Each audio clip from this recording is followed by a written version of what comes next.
Japan, नाम सुनते ही जहन में बहुत कुछ आता है ना? अपनी शानदार संस्कृति, अपनी परंपराएं।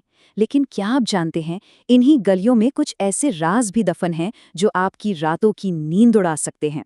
आज हम एक ऐसी ही कहानी की गहराई में उतरने वाले हैं। कहानी है कुचिसाके ओना की। जरा सोचिए, आप टोक्यो की एक सुनसान गली से गुजर रहे हैं। रात का सन्नाटा है और अचानक आपके सामने एक मास्क पहनी हुई औरत आ जाती है। वो आपसे बस एक सवाल पूछती है, एक ऐसा सवाल जिसका कोई सही जवाब है ही नहीं। तो चलिए इस कहानी में चलते हैं अन्ना के साथ, एक आम लड़की जो एक लंबे दिन के बाद बस अपने घर पहुंचना चाहती थी। लेकिन उस रात शायद किस्मत को कुछ और ही मंजूर था। उसका सामना उस साये से हो गया जिससे शहर का हर शख्स बचना चाहता था। और जैसे ही वो औरत अपना मास्क हटाती है, अन्ना की तो जैसे दुनिया ही रुक जाती है। उसके सामने एक इतना भयानक चेहरा था जिसकी कल्पना करना भी मुश्किल है। और अब अन्ना के सामने था वो सवाल जिसका हर जवाब उसे मौत के और करीब ले जाने वाला था। अब यहीं से खेल के सारे नियम बदल जाते हैं। ये कोई पहेली नहीं है जिसे सुलझाया जा सके। नहीं, ये तो एक जाल है। अगर आपने कहा नहीं, तो वो आपको उसी पल मार देगी। और अगर आपने हाँ कह दिया, तो वो आपकी मुस्कान को हमेशा के लिए अपनी तरह बना देगी। अन्ना की वो चीख उस रात उस गली में गूंजने वाली आखिरी आवाज नहीं थी। इसके बाद तो जैसे मौतों का सिलसिला शुरू हो गया, एक के बाद एक, और पूरे शहर में दहशत फैल रही। पुलिस के हाथ खाली थे, क्योंकि वो किसी इंसान से नहीं लड़ रहे थे, बल्कि एक ऐसी आत्मा से जो सिर्फ और सिर्फ बदला लेना चाहती थी।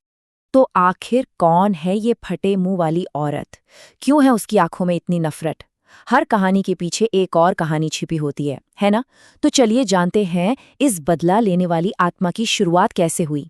एक वक्त था जब कुचिसाके अपनी बेमिसाल खूबसूरती के लिए जानी जाती थी। लेकिन उसकी यही खूबसूरती उसके पति की जलन की वजह बन गई।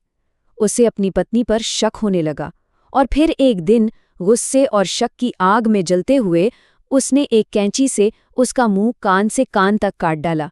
पर मौत उसकी कहानी का अंत नहीं थी, ये तो एक खौफनाक सफर की बस शुरुआत थी। जब कानून और व्यवस्था के हाथ कांपने लगे, तब अक्सर विश्वास आगे आता है। होशुमा, एक ज्ञानी पुजारी, शहर पर मंडराते इस बढ़ते हुए अंधेरे को महसूस कर लेते थे। वो जानते थे कि ये कोई मामूली अपराधी नहीं है, और उन्होंने फैसला किया कि वो इस श्राप का सामना करेंगे। पवित्र ताबीज और नमक लेकर होशुमा आधी रात को उन्हीं सुनसान गलियों में निकल पड़ते हैं जहां मौत का साया घूम रहा था। और फिर उसका सामना होता है कुचिसाके ओना से। ये अच्छाई और बुराई के बीच एक रूहानी जंग होने वाली थी। जैसे ही वो पवित्र नमक और ताबीज उस आत्मा को छूते हैं, हवा में एक भयानक चीख गूंजती है और वो धुंध में गायब हो जाती है। होशुमा को लगा कि उन्होंने बुराई को हरा दिया है। शहर ने भी चैन की सांस ली, लेकिन ये शांति बहुत बहुत थोड़ी देर के लिए थी। लेकिन कुछ आत्माएं इतनी आसानी से शांत नहीं होती। ये शांति तो एक धोखा थी, एक भयानक तूफान से पहले की खामोशी। आत्मा का बदला अभी बाकी था।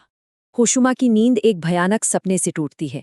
उसके कानों में उस आत्मा की आवाज गूंजती है, तुमने मुझे धोखा दिया, धोखे की सजा सिर्फ मौत है, मैं लौट आई हूं। अब उसका गुस्सा और भी बढ़ चुका था, और उसका बदला पहले से कहीं ज्यादा भयानक होने वाला था। अब वो आत्मा सिर्फ अंधेरी गलियों तक ही सीमित नहीं थी। नहीं, उसकी ताकत कई गुना बढ़ गई थी। अब वो मोबाइल फोन की स्क्रीन से हमला कर सकती थी, कंप्यूटर मॉनिटर से बाहर निकल सकती थी, यहाँ तक कि बाथरूम के आईने में भी दिख सकती थी।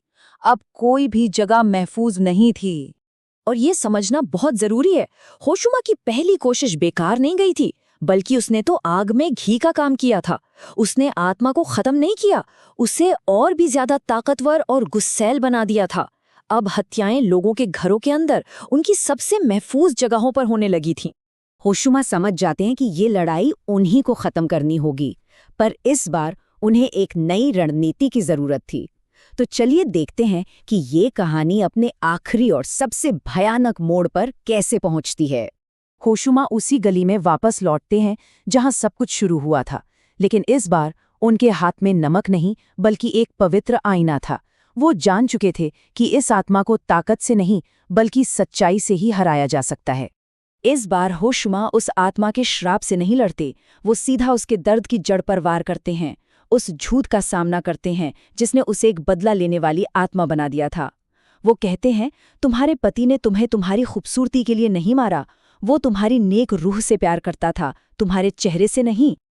और बस यही वो पल था जिसने सब कुछ बदल दिया। होशुमा उसे बताते हैं कि उसकी खूबसूरती उसकी दुश्मन नहीं थी, बल्कि उसके पति का पागलपन था जिसने उसकी जान ले ली। ये सच्चाई सदियों से उसके मन में जमे जहर को काटना शुरू कर देती है। होशुमा आईना उसके सामने कर देते हैं और वो पहली बार अपने उस राक्षसी चेहरे को देखती है। उसे अपने अतीत की सच्चाई का सामना करना पड़ता है और इस दर्दनाक एहसास के साथ वो एक आखिरी दिल दहला देने वाली चीख मारती है। और उस एक चीख के साथ ही सदियों पुराना वो श्राप टूट जाता है। कुचिसा के ओना धुएं के बादल में विलीन हो जाती है, हमेशा के लिए। ये जीत ताकत से नहीं बल्कि हमदर्दी और समझ से हासिल हुई थी। तो कुचिसा के ओना की कहानी तो खत्म हो गई, लेकिन जाते जाते वो एक सवाल छोड़ गई। इस तरह की कहानियां आखिर हमें सुंदरता, जलन और दूसरों को जज करने के हमारे अपने गहरे डरों के बारे में क्या बताती हैं? ये एक ऐसा सवाल है जो शायद हमेशा हमारे साथ रहेगा।